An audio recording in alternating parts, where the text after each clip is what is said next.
Yes, bro. I got it. Yeah, okay. Alright, sige. Ang title ko for tonight is Living by Faith. Well, I'm pretty sure na alam naman natin ito, no? Maganda lang kailangan kasi may binabalikan natin.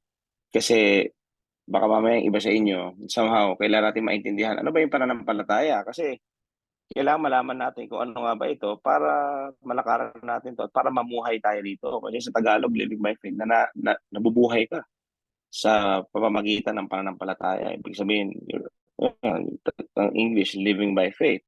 So, ayan ang pag-uusapan natin ngayong gabing ito. Alam ko naman na alam nyo na ito. But it's just a reminder para maintindihan natin talaga. Paano ba natin gagawin ito? Paano ba natin lalakaran ito?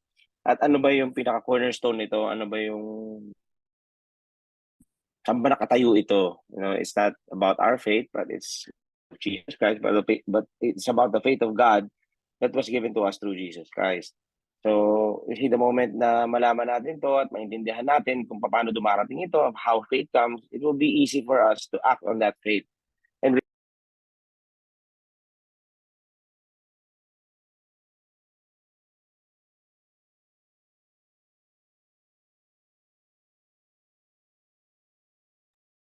and receive from God. So, binigay niya na yung faith niyan. Actually, I have that teaching, no, yung gift of faith. Binigay na rin sa atin ng Panginoon yan. It's not hindi tayo yan.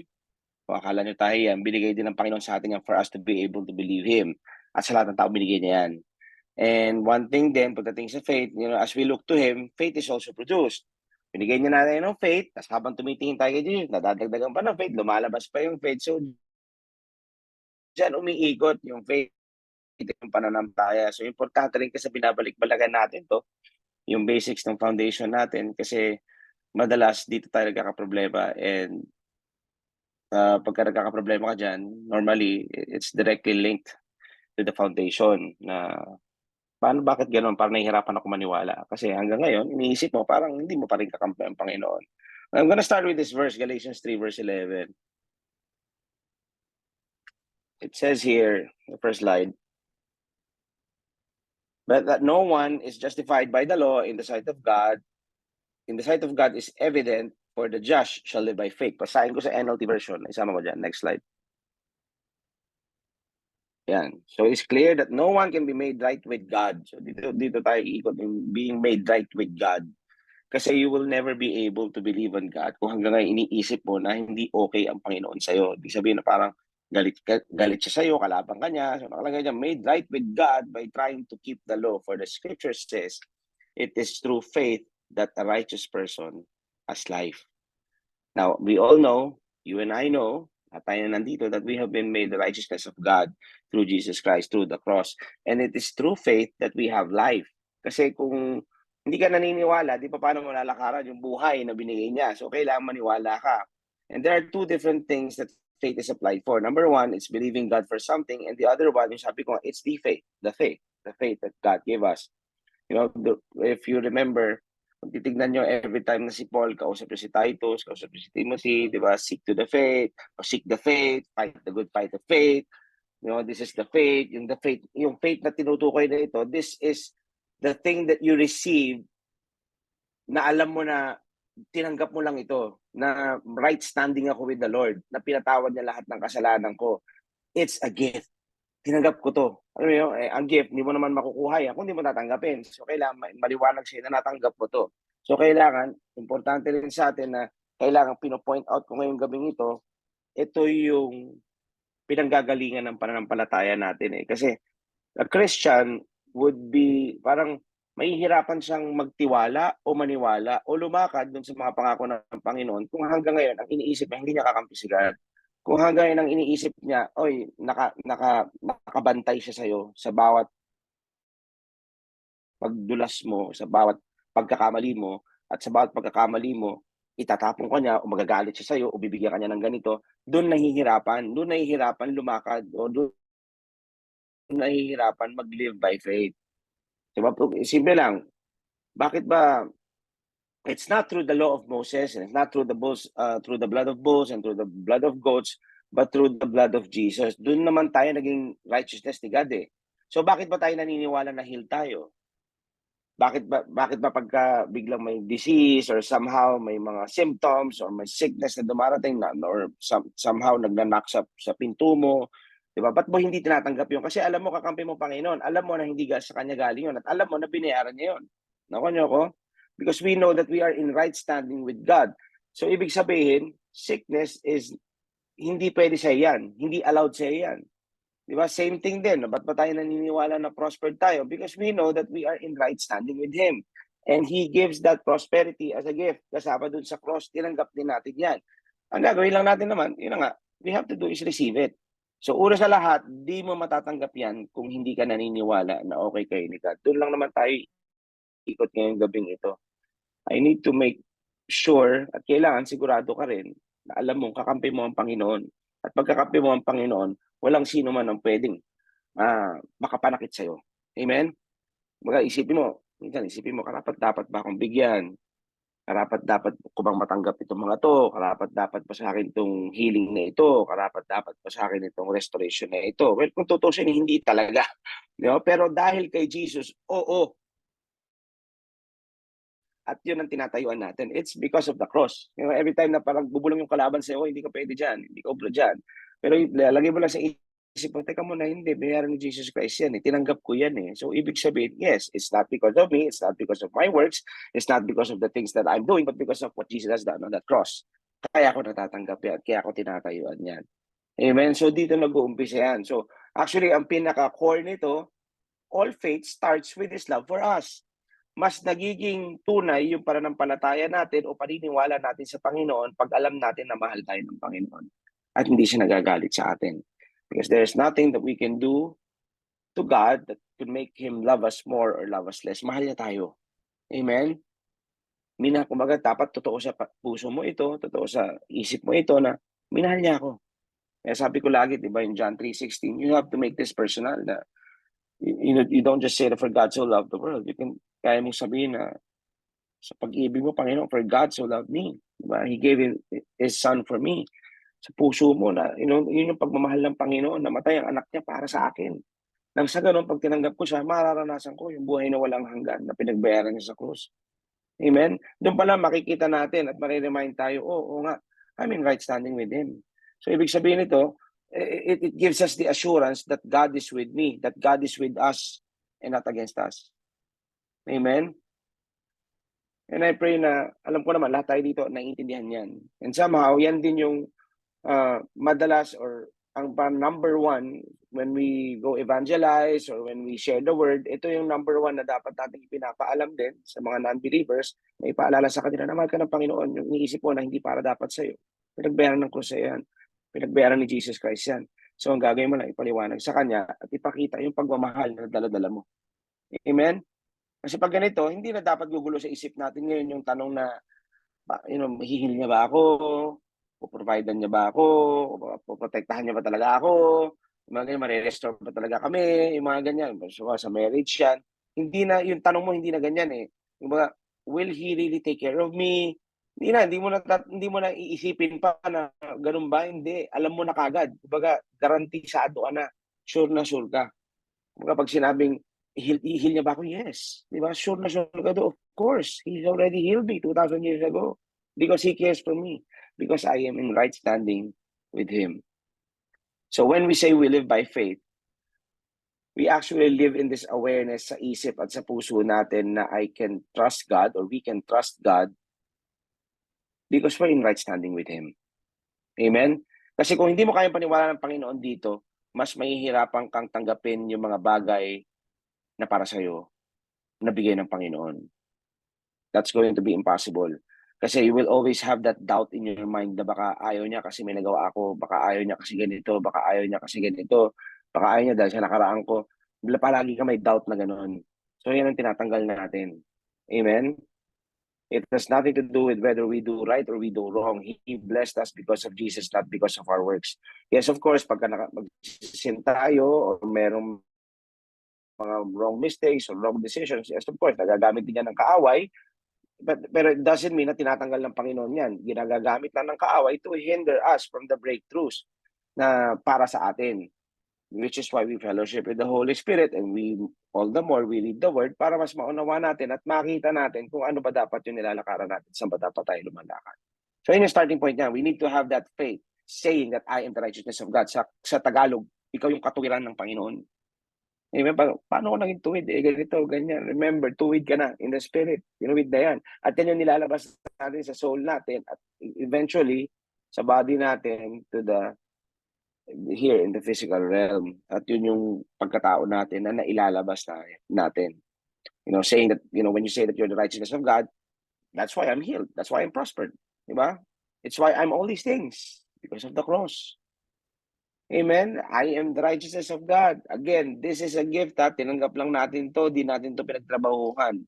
Which is why nakakalungkot na hanggang ngayon, up until now in the body, meron pa rin naman, diba? After receiving grace and the gift of righteousness, Christians still tend to earn their righteousness again. Even naman sa panahon nila Paul noon, ganoon din naman, di ba? You foolish Galatians, di ba, naintindihan nyo na to, bakit bumabalik na naman kayo? Di ba? Yun yung nagiging problema. So, I pray to God, na naniniwala naman ako sa atin dito, alam natin na everything we do just comes out from or through the love of God. Dahil tinanggap natin, kaya lumalabas itong mga bagay na nagagawa natin. Kaya nga titignan nyo, paulit-ulit, di ba, sa epistles din ni Paul na don't be swayed, may mga false teaching, may mga tradition of men, di ba? Kasi nawawalan ng effect yung cross kapag bumabalik ka doon sa dati. Ang hilig-hilig, no, mga hindi lang noon, hanggang ngayon, ganyan pa rin yung nangyayari. After receiving Christ, biglang nagkakaroon na naman ng rules, nagkakaroon naman ng ganito, dinadagdagan na naman ng ganito, kaya nagkaka-leche-leche, nagkakaroon ng problema. You have to be like this, you have to be like that. O, kailangan, wala ka absent. Kailangan, di ba? Kailangan perfect sa church. I'm not saying naman na ini-encourage ko kayong mag-umattend. It's just that you can never miss church if you are the church. Ikaw yung church. Ang nangyayari lang kasi, parang, ginagawang rule and doon nagkakaproblema. Tapos sasabihin, you live by faith, I live by faith. Ang tanong ngayon, where is your faith? Nandun ba sa kaya mong gawin? Nandun ba sa nagagawa mo? Nandun ba sa mga nakakot mo? Nandun sa finished work ni Jesus? Yun ang kailangan tinitingnan natin. How are we operating? Are we operating on our own faith or God's faith? Amen? So na malinaw dito, no one can be made right with God, di ba? Una verse natin, by trying to keep the law, di ba? This is the basics of faith, knowing that we receive things from God as a gift and not of self-effort. And up until now, sabi ko nga, Christians still struggle in believing this. Pilit nila kailangan may gawin to earn their way. Siguro, tingin ko parang initial na lang ng tao yun, it's the flesh na gustong may gawin. Pero pagka ang ginagawa mo is out of the outflow ng overflow ng pagmamahal, ng pag-ibig ng Diyos, that's when you know that you're in the Spirit. Remember, anything that we add to the cross makes it of none effect. Ang cross, standalone yan. And pagka diyan ka nakatingin, lalabas at lalabas yan. Yung salvation na tinanggap mo, you're not working for your salvation. You're just working out your salvation. Lumalabas yung tinanggap mo. Amen? I hope you're getting this. It takes faith to believe God for something you did not earn and did not deserve. Yung iba kasi hindi ko deserve. Kaya parang hirap na hirap silang tanggapin. Pwede bang paniwalaan mo na lang? Basta tanggapin mo na lang kasi binayaran niya . Diba? Yun yung salvation, yun yung sotso, yung healing, deliverance, provision, peace, joy, love, and so on. Only then it will flow when we receive it by faith. Alam mo, ang pinaka-definition ko ng faith. Faith is just simply depending on God. Nothing more, nothing less. It's about what Jesus has done and not your works, not your merit, hindi ikaw. It's about what Jesus has done. Dahil hindi naman natin mapagtatrabahuan talaga yan. We cannot earn His mercy and goodness. We just receive it. So ang laban dito, sabi ko, ang pinakalaban dito, even yung tinuro ko last week, ang pinakalaban lang talaga natin sa araw-araw is you fight that no one can take this away from us. Itong revelation na ito, that we are the righteousness of God. Ang banat ng kalaban kasi, kailangan mong gawin to, kailangan mong gawin yan. Don't get me wrong, Siyempre may mga bagay naman na may mga mabubuti ka na talagang gagawin once you receive Jesus Christ and once you receive the love. I'm just saying, pag naging religious na lang, naging lost naman, rules na naman, doon nagkakaproblema. Yung true faith naman, natural na lalabas yung good works dyan kapag yung faith mo doon sa finished work ang pinangahawakan mo. Amen? It's not about what we did. We just remind ourselves, Jesus paid for it. So bakit kailangan pabayaran? Nakuha niyo ako? Parang yung nagpipinitensya, di ba? Ba't kailangan pa nilang hampasin yan? Nagpampas si Jesus Christ para dyan. Remember, Colossians 2, Jesus fought and disarmed the principalities. Wala nang balay ang mga yan, yung kaaway. Amen? Wala silang hindi ba ako kanila? O, kailangan ko mag-prove my faith and love. Hindi yun eh. Lumalabas yan, if you really receive that faith and love and you believe that, lumalabas yan. Hindi mo kailangan patunayan kung kanino yan kasi nakikita ng Panginoon ang puso mo. Amen? So what you do is you just look at the cross and look for His love, and from that love, out comes that faith that would produce good works and not dead religious works. You're not trying to prove something to anyone. You're just doing that out from the overflow of the love of God sa iyo. Amen? And from there, doon ka nakakalakad sa pananampalataya. Now, ang tanong, naniniwala ba kayong righteousness of God kayo? Naman meron pa ditong hindi. Kailangan maniwala kayo dyan. Doon ngayon mag-flow yung mga bagay na ginagawa mo. This is why people, parang kulang yata ang ginagawa ko, kailangan kong dagdagan, kailangan kong gawin to, kailangan kong gawin yan. Hindi, yung mga ginagawa mong good works comes out kasi tinanggap mo at naniwala ka doon sa natanggap mo through the cross. Nakuha niyo ako? Ang hirap, parang yung iba kasi hirap paniwalaan. Yun, tatanggapin mo lang yun. Ganun lang ba yun? Actually, yun lang yun eh. Kasi pag hindi mo mapaniwalaan yan, you will always be in a place of fear and condemnation that you still need to do something to earn your right standing with them.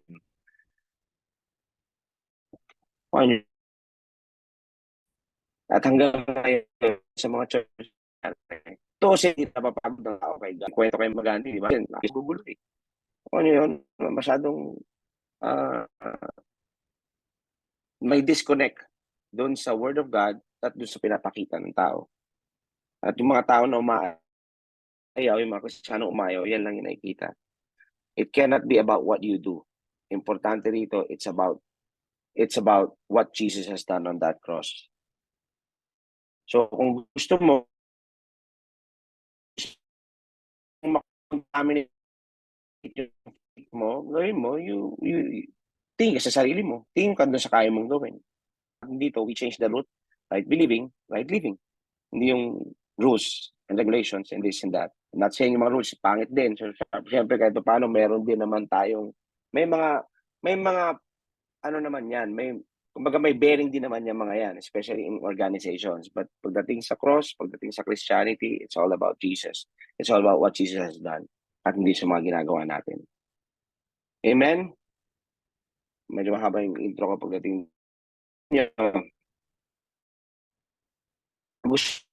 Kasi makita natin dito, when we are living by faith, we are living by the Spirit. Yun lang yung murder, yun lang yung drunkenness, sorcery. Hindi, yung flesh din kasi, yan yung self-righteousness. When you do things of the law, that produces dead works. Eh, hindi yun eh. Ang kailangan natin dito, yung faith that produces works. Tinanggap mo muna, kaya lumalabas yung good works. Diba? Parang, diba ang sarap magpuri sa Panginoon ng isip mo, we are always in the right standing with Him. Here to enjoy our relationship with Him. Hindi niya tayo pinahihirapan. Andyan siya lagi. It says here,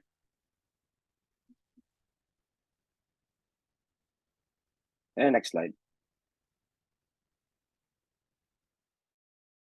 Ayan. Now, the just shall live by faith, but if anyone draws back, my soul has no pleasure in him. Pinag-usapan natin kayo. We live by faith because we are the righteousness of God. So, anong ibig sabihin ng drawback dito? Sa NLT, it turns away yan, turning away. So, ibig sabihin, you're turning away from believing on the finished work of Jesus, tapos nagta-turn ka doon sa self-performance mo na naman, doon sa kaya mong gawin. Amen? So, kailangan, paulit-ulit ko sinasabi, kailangan kaya mong paniwalaan yung lahat ng binayaran ng Panginoon sa krus. Tatapos na. Kailangan tiwala ka doon sa nagawa na niya at hindi doon sa kaya mo pang gawin. Yes, He is working in and through us. Pero kailangan doon magsisimula yung faith natin doon sa binigay niya. Amen? Because whenever we turn to our self-efforts, doon nagsisimula na yung unbelief. Bakit? Kasi hindi ka tiwala doon sa nagawa niya na. Dinadagdagan mo. Di ba? Kaya nga may mga dead work na pwede ka nagdadasal, pwede ka nagfa-fast, pwede mo ginagawa yan, pero wrong intention. This also can be acts of unbelief. Bakit? Ang tanong doon is, bakit ka ba nagpa-pray? Ano yung intention behind the action? Bakit ka ba nagpa-fast? It's the why behind it. Kung bakit mo ginagawa. Are you doing it to get God to do something? Wondering if God would heal your sickness, or wondering if you. Well, if that's the case, then it's unbelief. Hindi ka naniniwala sa finished work. Kaya ang binabanggit ni Paul dyan, dead work yun. So, lagi ko sinasabi, naituro ko na rin sa inyo before, fasting is not to move God, but to with the flesh. Remember, God already moved. He gave His Son to die on that cross. Gumalaw na siya. So, ang gagawin mo na lang, paniwalaan mo at panghawakan mo at tayuan mo yung napalanunan niya. Yung napagtagumpayan ni Jesus Christ. Amen? Yung prayer naman, prayer is just fellowshipping with God. Di ba? Speaking for the finished work and the word. Knowing that, you're prospered. Knowing that, you're blessed and may do.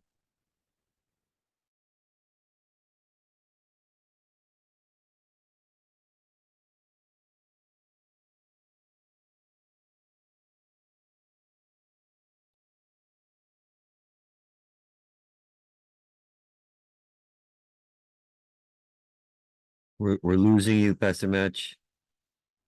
I think it's getting cut. Oh, nawala. Maybe the signal. Just hold your horses. Ayan, okay na? Ayan. And there, you're back, bro. Ayan, sa Habakkuk 2 verse 4 tayo. It says here, behold the proud, his soul is not upright in him, but the just shall live by faith. Or ito ko sinasabing the just. Naniniwala ba kayo yung just? Tayo yun. So we are to live by faith. Basahin ko sa Message translation. Next slide. Yeah. Look at that man, bloated by self-importance, full of himself, but soul empty.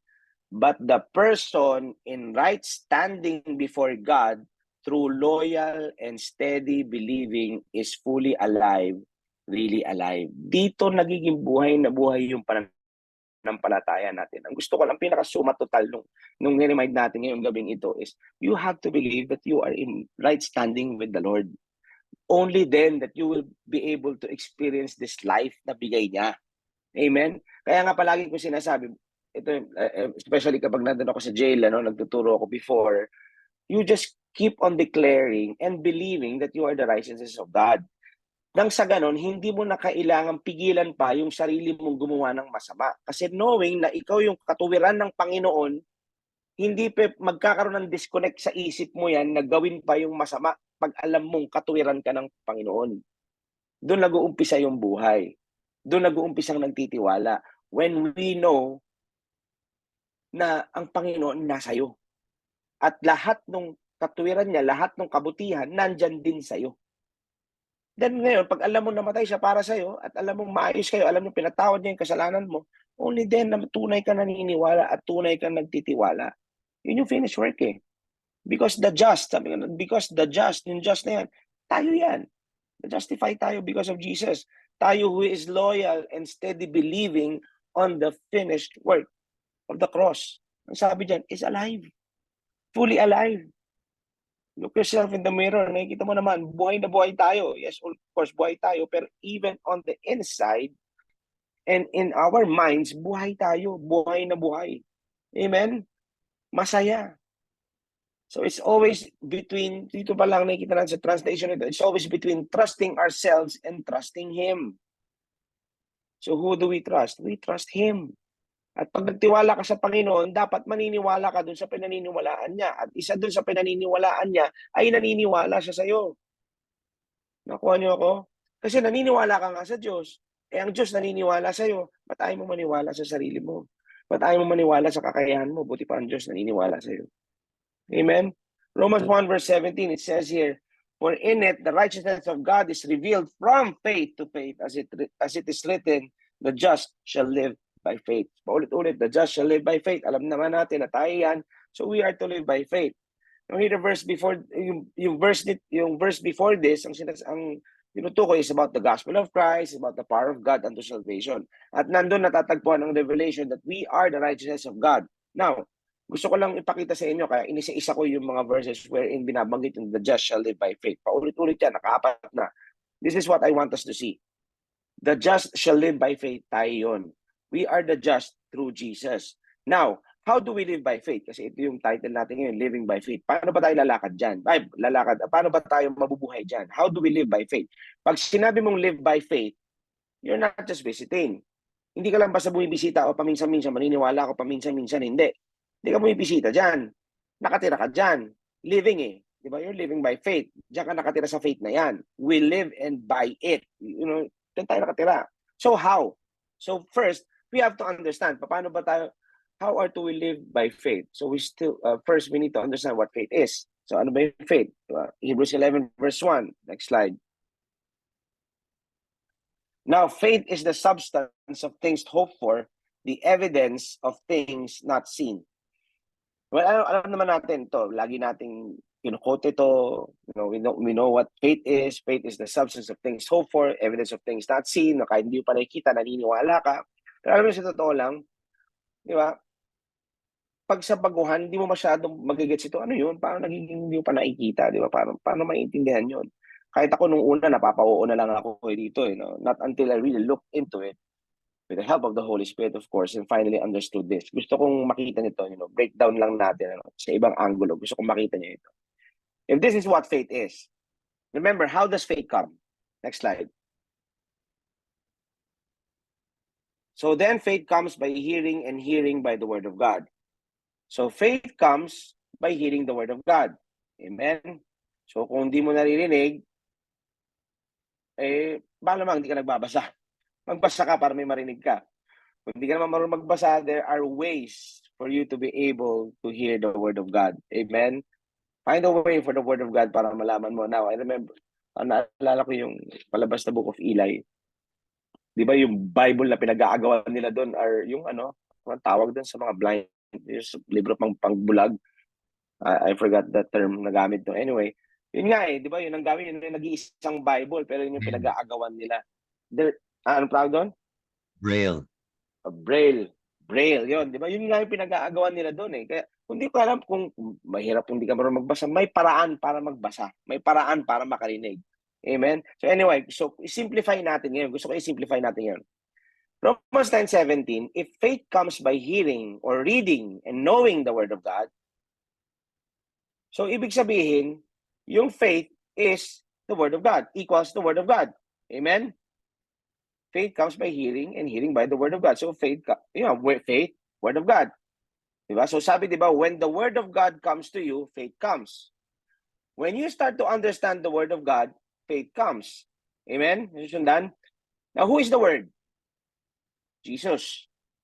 So when you focus on Jesus, when you look to Jesus, same thing, faith comes. Nakuha?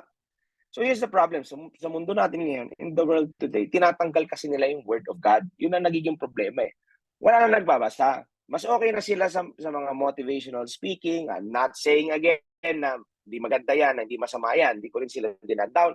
Hindi ko rin sinasabi masama yan. Yeah, go ahead and makinig kayo dyan. Kaya lang, ang problema, nawawala yung word of God. Sa mga all kinds of religion na lang. Kaya na lang, I've been to Thailand and we went here in some place doon. It's called Sanctuary of Truth. And there's a lot of maraming mga libro doon, maraming sinasabi about life. So paano ka ma-overcome tong ganito? Alam mo, suma total nun, everything that you read there actually came from the Bible. But the problem is, tinanggal lang nila si Jesus. Siyempre, para maging universal. Siyempre nga naman, para mabasa ng lahat. Pag tinanggal mo kaya lang, nawawala yung power pag tinanggal mo si Jesus Christ. Amen? Ganun lang ginagawa So, ngayon, kung di mo alam yung Bible, mapapa-oo ka na lang. Oo nga, tama nga. Kaya pala dapat ganito tayo. Kaya pala dapat love, ganyan. Tinatanggal lang nila sa equation si Jesus. But here's the thing. If faith comes by the word of God, what happens when you take out the word? Di natural, walang faith. Nakuha? There's no faith. So when there is no faith, what comes? Di natural, fear. Amen. Because fear comes by hearing, Parehas, by hearing, but not the word of God. Fear comes by hearing, and hearing by the word of the world, by the word of the devil, by the word of the people who is cooperative to the devil, and by the media and everything that is not of God. So doon pumapasok yung fear. Diba? Doon lumalabas yan. So ngayon, ang question is ganito. Ano ngayon ang pinakikinggan natin? Ano ngayon yung pinanonood natin? Ano ngayon yung pumapasok sa atin? So doon lang, papasok na kagad, oh, now I understand. Why am I in, bakit ako nasa fear ngayon? Kasi nawawala yung word. Guys, when there is no room for God's word, there is no faith. So it's very important, let's get in the word. Ito yan eh, yung the instruction for us is we are to live by faith. So how are we going to do that? If the only way to live by faith is through the word, and you are not getting in the word, paano mo ngayon matatayuan yung mga pangako ng Panginoon sa iyo? If you're not getting in the word. Without the word, there's no faith. So attend kang church, makinig ka sa mga preachers, sa teachers, sa pastor. I'm not saying na masama na naman yan. So go ahead, do that. Laking bagay yan, laking tulong yan. Kaya lang, when you go home, when you get back home, when you wake up in the morning, pag ikaw na lang, paano gagawin mo? Kung di ka magbabasa, kung di mo kikilalanin ang Panginoon sa pamamagitan ng banal na salita. Di ba? Yung mga quotes, you can post on FB, yes, okay yan. But if you're not really getting in the word, baliwala rin eh. Yung mga worship concert, di ba? Yung mga deliverance session. Pag uwi, tatanungin, grabe, na-bless ako. Wow, grabe, 18 demonyo yung lumabas sa akin. Praise God. Naku, patay, may naiwan na isa. Di ba? Babalik na lang ako next week. Tapos babalik na naman next week, na-deliver na naman. Wow, bagong ligo. Ano mo yun? Because they're not getting the word. Na naliligo lang sila, parang naliligo lang, para lang silang naliligo pag nadumihan. Pag alis, ayan na naman. Naku, baka may kulang na naman akong kailangan gawin. Naku, baka ganito. Naku, baka ganito. Hindi ngayon nila matayuan yung authority na binigay sa kanila ng Panginoon. Kaya pilit silang tumatayo doon sa authority ng iba. Isa doon sa authority ni Jesus Christ. Amen? Kaya parang pakiramdam nila, parang pag ganon, o pa-deliverance, pag ganito, walang natututunan. Pag tinanong mo, ano natutunan mo, wala. Yan, naramdaman ko lang, lumabas yung demonyo. That's it. Basta sarap lang ng pakiramdam. Yung iba nga, naging addictive na ginagawa nila yan. Parang naging routine na lang nila. Diba? Pero there's a higher truth eh. Diba? I'm not saying this to condemn people, but what I'm saying is, if we are to live by faith, we need to get in the Word. It's why we do this. Kaya tayo nag-Bible study, kaya tayo ma-attend ng service. Diba? That's why we read our Bible. Yun eh. It's for the faith. Because without the Word, there is no faith. Remember yung kay Mephibosheth?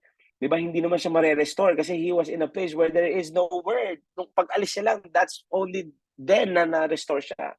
Na-restore siya ni David. So we must surround ourselves with the word. With people who love the word. Amen? Kung walang faith kasi, kung wala yung word, di mo ngayon malalakaran yung grace. Kasi hindi mo alam. Amen? How faith comes by the word. Diba? We are saved by grace and nakuha natin yan through faith.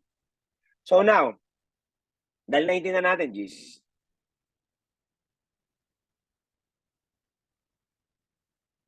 without word, there's no faith. Gusto ko lang balikan natin yung Hebrews 11 verse 1. Let's go to the next slide. Now, faith is the substance of things hoped for, the evidence of things not seen. That's it. So ito yung faith. Remember, yung word, ano ulit kanina? Yung word, yung faith is yung word. Remember, word of God. So ito yung word of God. Ito yung substance of things hoped for. So kung papalitan natin, pinag-uusapan kasi natin, faith is the word. Without the word, there's no faith. So kung papalitan natin ng word ito, so pag binabasa ko ngayon natin ang every time that we read the Bible, yung nagbibigay sa akin ng pag-asa, yung the one that gives me the earnest expectation na masakatuparan yung mga pangako na binibigay niya, it's the word of God. You know, faith is the substance of things hoped for.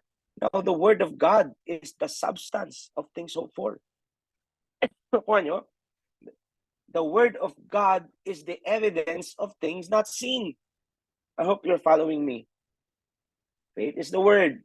So kung titignan mo ito yung substance na pinangahawakan natin, na pinaasahan natin. It's the word. Anything that you can't see right now, itong salita niya, ang ebidensya ko o ang ebidensya natin na darating yan. Ito yung napanghahawakan natin. Yung faith is the word of God. When we read it, napanghahawakan mo. It's going to be mine. I will see this come to pass. It may not be here right now, but I know I'm going to get it. Kasi yun ang nakasulat. I really pray na nasundan nyo yung ibig ko sabihin dito of what God gave me through this. Ito yun eh. Amen? Nakuha nyo? It's the word. So, ano ba yung faith? Substance of things hoped for. What is the substance? Paano mo panghahawakan yung hope for na yan? It's the word. Amen? Ano yung ebidensya mo of things not seen? It's the word. Amen? And while you're reading it, and you're loving it, and you're fellowshipping with the word, it means you're fellowshipping with Jesus Christ, na panghahawakan mo, natatayuan mo ngayon yung position mo na pinagbayaran ni Jesus Christ. Amen? Hindi ko alam kung paano to. Ako na lang, ang hirap mabuhay ng walang word. Amen? So diyan tayo nabubuhay. Amen? 2 Corinthians 5 verse 7, for we live by, sa NLT, for we live by believing and not by seeing. We believe the word. It's like this, for example, sabi ko, na-example ko na sa inyo dati ito. For example, nag-check-in ka sa isang hotel. You already have a confirmation, book na, diba?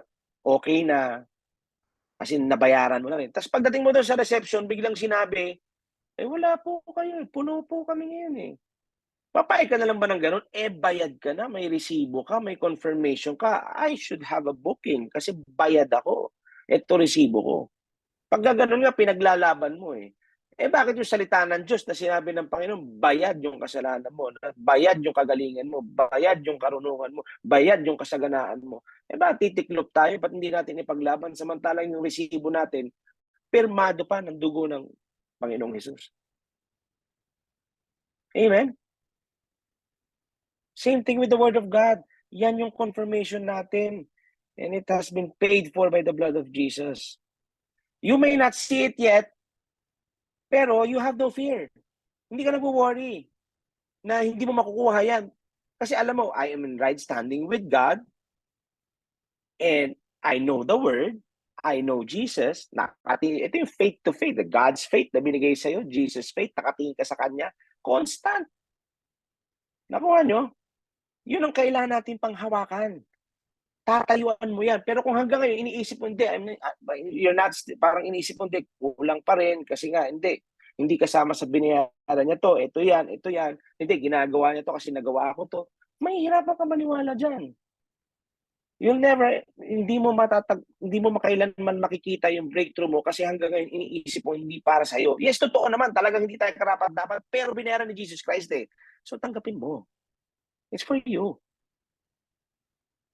He is for you and not against you. So whenever you need anything, yun ang hinahanap natin dito at mini-meditate sa Bible dahil yan ang ebidensya natin sa restoration, sa healing, sa provision, sa promotion, sa deliverance o kung ano man deliverance from any kind of problems na kinasasangkutan mo. Yan yun nasa Word. It is all found in the Word. And when we see this, andito ngayon yan. Ilalaban mo dapat yan. Ilalaban mo yan. It's not that it's not existing or yet to exist. Andito na yan somewhere.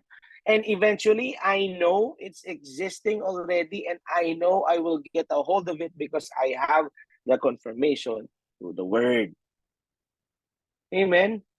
Hindi yung kung ano sinabi ng kaaway sa'yo, makiki-oo ka na lang. O kanina, yan, pinag-uusapan natin, hotel, o kunyari sa restaurant, biglang sinabi ng kaaway, ito na yung crispy fever mo. Para sa'yo ito, akin ba yan?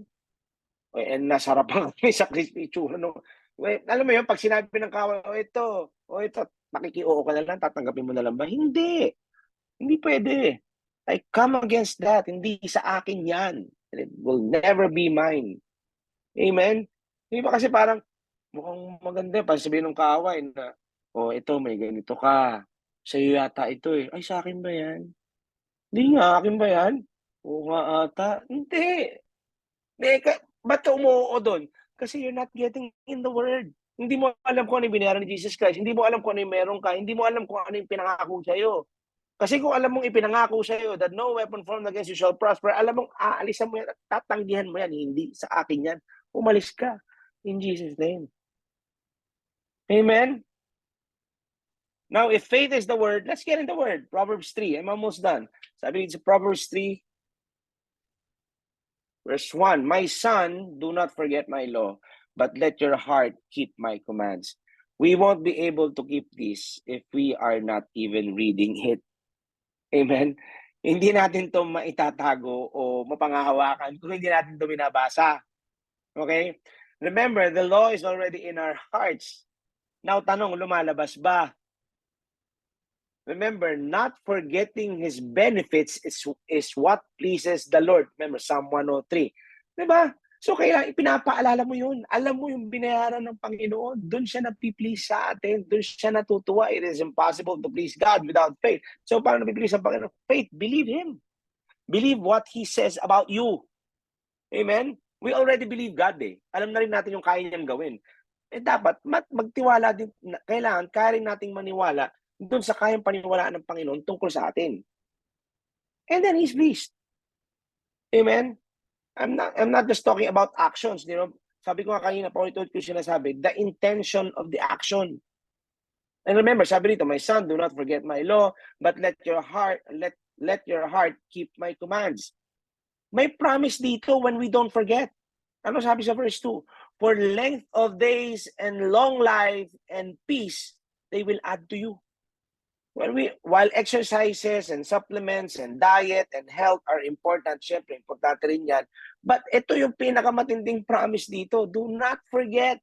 And length of days and long life is added to you if you don't forget the law.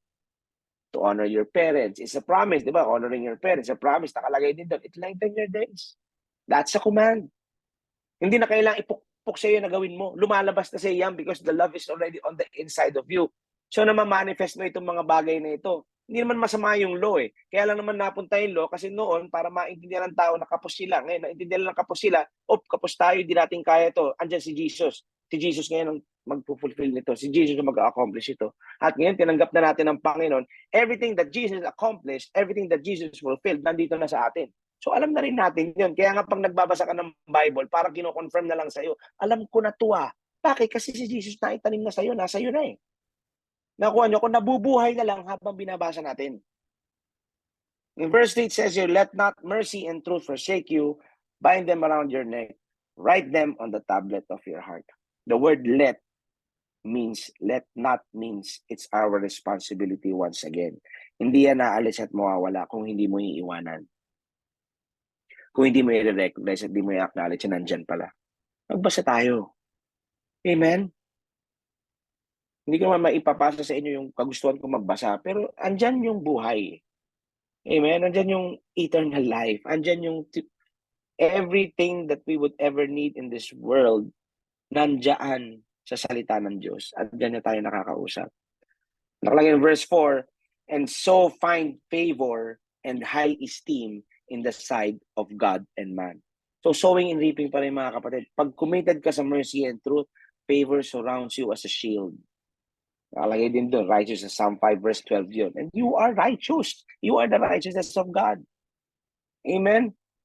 Same reason why other people receives more favor. Mas parang favored siya. I'm pretty sure because those people live by faith. And therefore, merciful. They are merciful and some, yung problema, yung iba hindi. If you believe out of that truth, yung katotohanan na tinanggap mo, yung compassion is manifested. Remember, compassion is always followed by an action. You don't just do this and do that. Meron talagang lumalabas dyan sa'yo. Amen? Kaya sabi sa James 2, verse 15, it says here, if a brother or sister is naked and destitute of daily food, and one of you says to them, depart in peace, be warmed and filled, but you do not give them the things which are needed for the body, what does it profit? So anong point dito na James? Simple lang.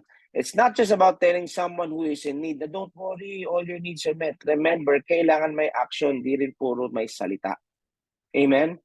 Kaya nga sabi sa Proverbs 3 verse 27, it says in Proverbs 3 verse 27, next slide. Do not withhold good for those who deserve it when it's in your power to help them. Amen? Kung may kakayahan ka, bakit mo ipagdadamot? Yan sabi ng Panginoon, you just give. And ito is not pressure giving. Amen? It is, nandyan yung kasama ng discernment ng Panginoon at binibigyan ka yung bang, ito yung compassion, ito yung love eh. Hindi mo mapigilang hindi gawin. Amen? And in verse 17, sibalik tayo, verse 17, it says here, thus also, faith by itself, if it does not have works, is dead. Guys, we need to live by faith. And if we are truly living by it, may corresponding action yan. Sabi ko sa inyo, ang oxygen, ang faith parang oxygen yan. Andyan yan. Nagagamit natin yung oxygen, kaya natin nagagawa yung mga bagay na ginagawa natin. Nakakahinga tayo eh. Nakuha niyo ako na, andyan yung oxygen eh. Di ba? Ganon din yung faith. Yung faith nandyan lang din yan. Kung hindi mo gagamitin yan, paano mo malalakaran yan? Nakuha niyo ako? Parehas lang yun. Yun yung, for it to work, yung faith, for it to work, we need to act on that faith and live by it. Amen? Andyan lang yan. Remember, work comes out when you are living by faith. When you are living by the word. Kasi nature mo na yan. Yung tipong, when you're living by faith, you cannot just, parang, hindi mo kayang walang gawin. In a way na, hindi mo, it just comes out of you naturally. Lalabas at lalabas kasi sa'yo. Hindi mo kailangan gawin para patunayang living by faith ka. Because you're living by faith, lumalabas yan sa'yo. Kasi yan ang nature mo. Amen? I'm gonna end with this verse, Galatians 2 verse 20. It says here, last slide, Galatians 2 verse 20. Wala. Basahin ko na lang. I have been crucified with Christ. It is no longer I who live, but Christ lives in me. And the life which I now live in the flesh, I live by the faith of the Son of God who loved me and gave himself for me. Guys, yung faith na nilalakaran natin ngayon, kung paano tayo nabubuhay ngayon, it's the faith of God. It's the faith of the Son of God. So we need to have that faith na binagbayaran niya sa krus. Doon tayo dapat naniniwala. Amen? Nakakatuwa nga kasi pag naniwala ka doon sa finished work, naniwala ka sa pangako niya. At pag naniwala ka sa pangako niya, naniniwala ka sa kanya. At pag naniwala ka sa kanya, all the more, maniniwala ka na doon sa kaya mo. Amen? Baga, nauna silang lahat at dahil naniniwala ka sa Diyos, magtitiwala ka na rin sa sarili mo. Hindi magtitiwala ka muna sa sarili mo bago mo gagawin ang lahat ng yun. Ako, no? Magkaibang sistema eh. Unahin mo maniwala at magtiwala na yung faith na nandyan sa iyo is coming from God. And as you look to Jesus, faith comes. And as you read the word, faith comes. Tumingin ka lang sa Kanya at doon mo makikita, dahan-dahan mo nang nilalakaran na dati-rati, wala kang bilib sa sarili mo, dati-rati hanggang dito lang ang kaya mo. At dahil tumingin ka kay Jesus Christ at nakita mo si Jesus nakatingin sa iyo at nagtitiwala sa iyo, doon ka ngayon nagkakaroon ng lakas ng loob, doon ka ngayon tumatayo, doon ka ngayon bumabangon para maipakita at malakaran sa sarili mo at nakita mo na, Lord, naniniwala ako sa iyo. When you said that I am the righteousness of God, nung sinabi mo by your stripes I am healed, nung sinabi mo I am prospered, nung sinabi mo I can do all things through you, maniniwala ako. Kakayanin ko. Amen? Ito yung faith na pinanghahawakan natin. This is how we live. By faith, by the word, by the finished work of the cross. Amen? Amen. So that is what I have for you guys tonight. Praise God. Amen. Brother Seth.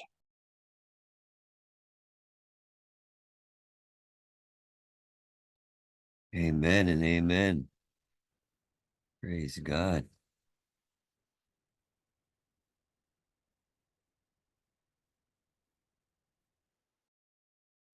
We got Brother Ron is here. Bro, you gotta want to add anything?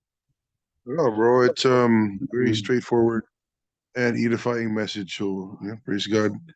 Super agree. And again, it's stuff we already know, but you can never take this for granted, you know. Even if you've been a Christian for 20, 30, 40 years, this is something you got to renew your mind on day by day. It's not just sometimes we get too distracted by circumstances or we get overwhelmed by certain situations, but we live by faith, not by sight. We walk by faith, not by sight. So we go back to God's word And at the end of the day, we go back to what he says. You know, even I'm being reminded of that, you know, right now in this season of my life. Like, I'm going back to my basics too.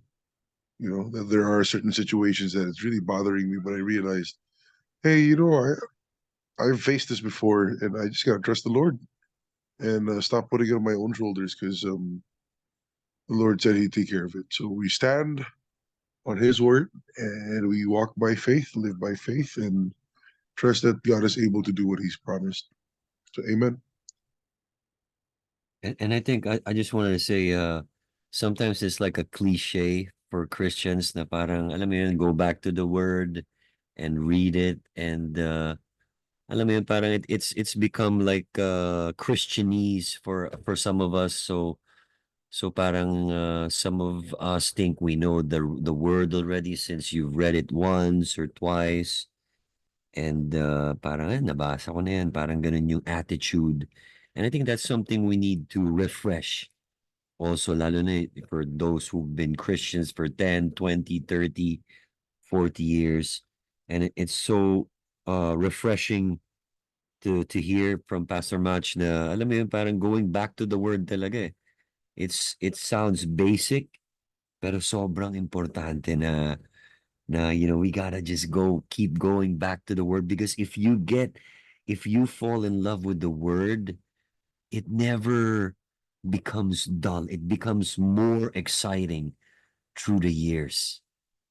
Di ba, Pastor Match? I think, alam mo yun, like the word becomes more alive, lalo na ngayon. There's so many translations that we can go to and study the word even more. So it's just refreshing to hear na there's no, shortcuts. It's just, you know, reading the word. We got to go back to the word. So if you guys have any questions, if there's anything you guys want to add, di ba, we got a chat box right here, so you could just type in your questions, or if you have any insights, you want to praise the Lord for something, you want to shout an amen. Yeah, there you go. I'm here. I'm seeing, reading all the amens here. So napakabuti ng Panginoon, di ba? Grabe yung word ni God. It's alive and active, sharper than any double-edged sword.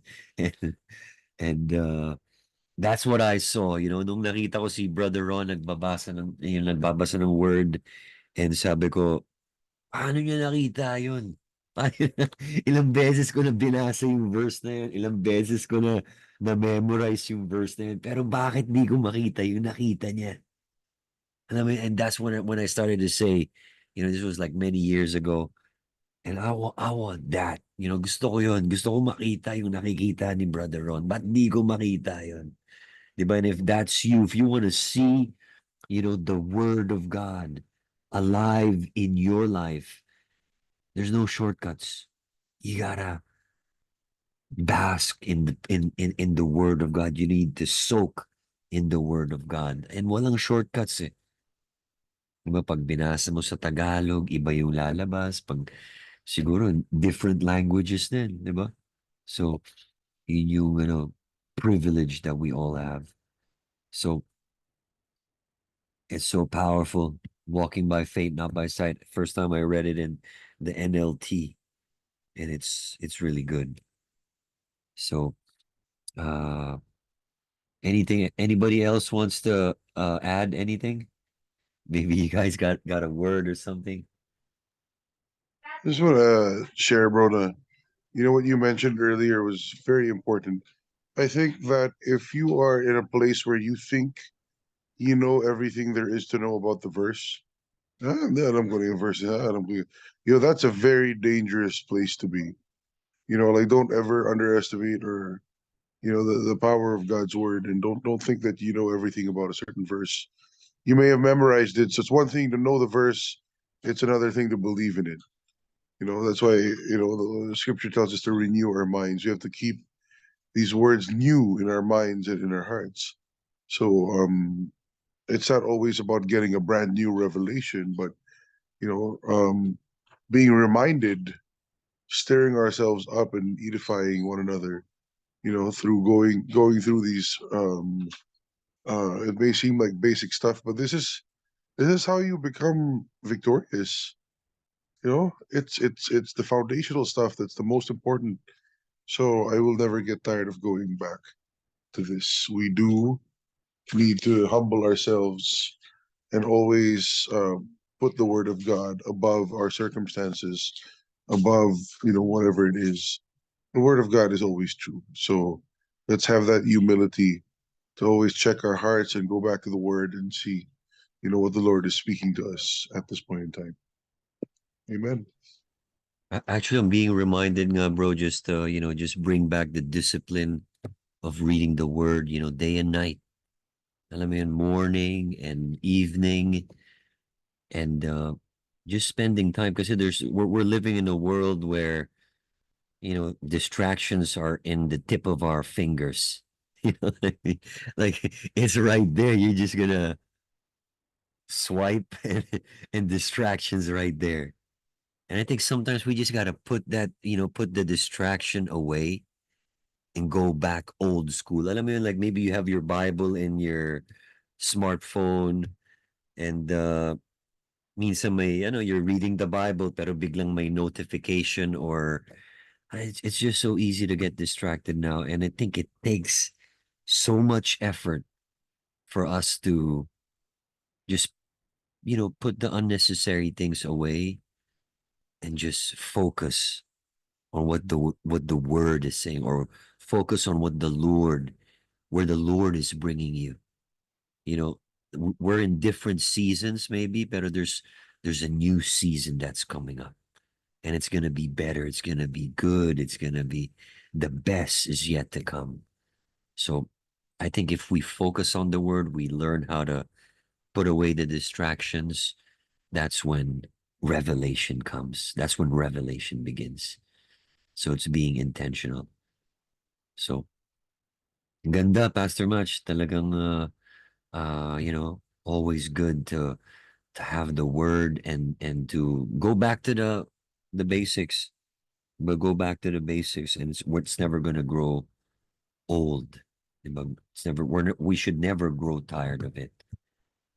So does anybody want to praise the Lord for something?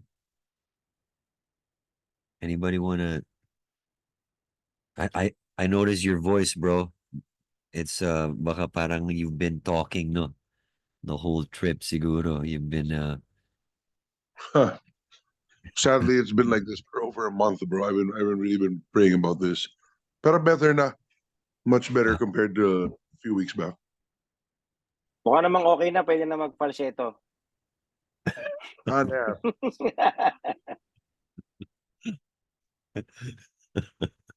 husky, husky voice. Hallelujah. Well, if that's it, does anybody have any prayers? You want to agree for something? We could close in prayer, and let's pray for Brother Ron. Let's pray for Pastor Mach. Let's pray for the ministry. Let's agree in faith. Anybody wants to add prayers? Let's agree in faith for So, something. let's agree in faith for next week's event. We have Davao for Jesus. So Wow. yeah, man, let's just agree in faith for everything to fall into place, for resources, of course. Definitely need to stand in faith for that, and just for everything that we've worked so hard to, on, just to really just bear fruit. We know it belongs to the Lord. Yeah. It's not. There's no personal agenda, so I am confident. But there is power in prayer, it would be great if everyone could just really agree in faith for the success of the event, and just for all needs to be met. God is good, and the name of Jesus is glorified in all this. So, hallelujah. Amen. Hallelujah. All right, let's join together, and let's just join our hearts together with in the intention that wherever two of you agree here on earth, if you ask anything, our Father in heaven will do it for you. So, Father, right now, Lord, we just praise you. We thank you. We give you glory, Lord. And Father, Lord, the daily sacrifices that we make, Lord, for you, it goes without saying that you have full attention over us. And Father, we take this time, Lord, to just lift your name. And we pray, Lord, that the seed that has been planted in our hearts will continue to grow, will continue to reveal who we are in our born again spirit, that the incorruptible seed that you have put there will continue to bring forth fruit in each of our lives. And Holy Spirit, continue to quicken us to know and reveal to us the mind of Christ. And Father, we pray, Lord, for this upcoming trip to Davao. We pray for the resources. We pray for the people. We pray, Lord, for the word wherever it's preached, signs and wonders will follow. And we pray, Lord, for the ground to be tilled and to be able to receive your word 100%, that they may receive a harvest over there. And we thank you, Lord, that people are starting to understand you're too good to be true news. And Father, we pray, Lord, for Brother Ron right now. We pray for his throat, Lord. We just release healing power, Lord, for his voice to be as good as it is, as good as it was. And we just command it to be healed and to be restored in Jesus' name. And we thank you, Lord, for your blessing. We thank you, Lord, for your grace over the ministry. We thank you, Lord, for your favor over Brother Ron, Pastor Mach, and everybody here. We thank you, Lord, that blessing upon blessing is just flowing, filling up our vats to the brim. And we pray, Lord, for everybody here that you bless us, Lord, enlarge our territory, expand our borders, touch everything that we touch with your hands, and keep us away from any evil or from any pain. In Jesus' name we pray. Amen. Amen. Amen. Thank you, everyone. God bless you. Good night. Good night. Yes, thank you Good so night. much. Night, bro. Good Thank you. night. Thank you, guys. Good night, everybody.